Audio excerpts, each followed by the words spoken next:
Assalamualaikum warahmatullahi wabarakatuh.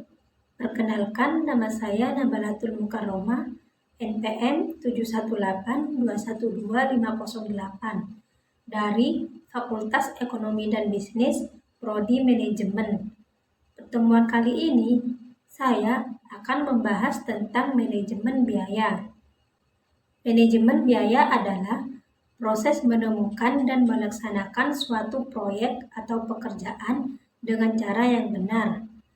Manajemen biaya ini mencakup perencanaan, estimasi, anggaran, pembiayaan, pendanaan, pengelolaan, pengendalian, dan perbandingan antar biaya, sehingga pekerjaan dapat selesai dalam waktu yang ditetapkan. Di manajemen biaya ini dibantu dengan yang namanya akuntansi manajemen. Akuntansi manajemen adalah proses mempersiapkan laporan operasional bisnis yang membantu manajer atau pimpinan membuat keputusan jangka pendek maupun jangka panjang. Akuntansi manajemen ini membantu bisnis mengejar tujuannya dengan mengidentifikasi, mengukur, menganalisis, menafsirkan, dan mengkomunikasikan informasi kepada manajer. Manajemen biaya merupakan bagian dari akuntansi manajemen yang bertujuan untuk memberikan informasi bagi manajemen agar dapat melakukan pengelolaan biaya perusahaan dengan lebih baik lagi.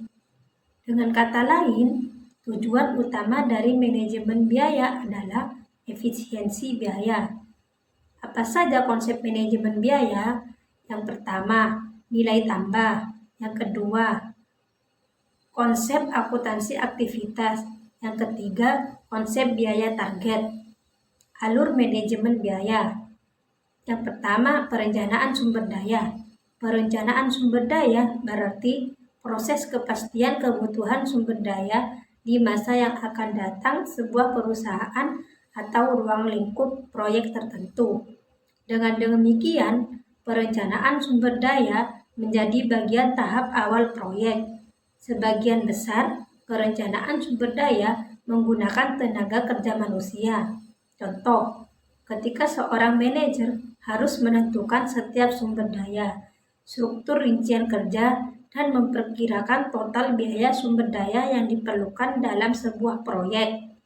Yang kedua, perkiraan biaya. Perkiraan biaya merupakan proses prediktif yang digunakan untuk mengukur, menghitung biaya, dan menentukan harga dari sumber daya yang dibutuhkan oleh ruang lingkup proyek. Yang ketiga, penganggaran biaya. Anggaran biaya adalah proses yang dibutuhkan dalam proses penggabungan perkiraan biaya untuk menetapkan dasar biaya. Manfaatnya untuk menentukan cost baseline terhadap kinerja proyek yang terpantau dan terkendali. Yang keempat, kontrol biaya. Kontrol biaya berarti proses pemantauan biaya terhadap kinerja setiap pembiayaan, memastikan bahwa setiap perubahan biaya sudah tetap dan termasuk dalam baseline biaya yang berubah. Demikian pembahasan yang dapat saya sampaikan. Selebihnya kurang maaf. Assalamualaikum warahmatullahi wabarakatuh.